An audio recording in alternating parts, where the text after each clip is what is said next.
8টি বছর আমি এই হাতিয়া থেকে নির্বাসিত। হাতিয়াবাসীর অধিকারের কথা বলেছিলাম বলে আমাকে গত 8 বছর নির্বাসনে থাকতে হয়েছে। অথচ হাতিয়াবাসীর সুখে দুঃখে আমি সবসময় থাকার চেষ্টা করেছি। মানুষের দুর্ভোগ কমাতে হাতিয়ার মানুষকে নিয়ে সি ট্রাকের জন্য স্মারকলিপি দিয়েছি।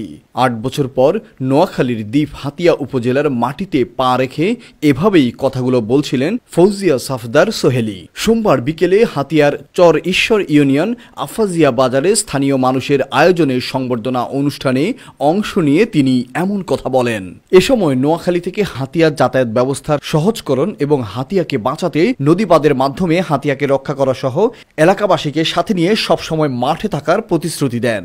আমাকে গত 8টি বছর আমি এই হাতিয়া থেকে নির্বাসিত।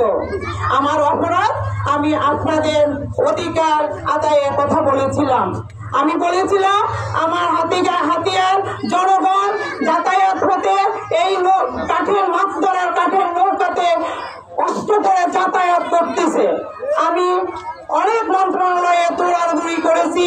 আমি আপনারা সোশ্যাল মিডিয়াতে দেখেছেন, আমি অনেক জায়গায় আমি স্মারকলিপি প্রদান করেছিলাম এবং সেই প্রেক্ষিতে নতুন চিটার সহ আপনাদের 2টা চিটার এখানে বরাদ্দ হয়।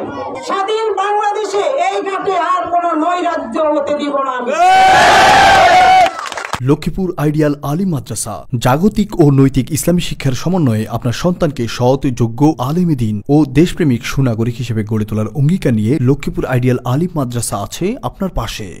এখানে প্লে থেকে আলিম পর্যন্ত সাধারণ বিভাগ, বিজ্ঞান বিভাগ, হিফজুল কোরআন ও গার্লস শাখায় ভর্তি চলছে।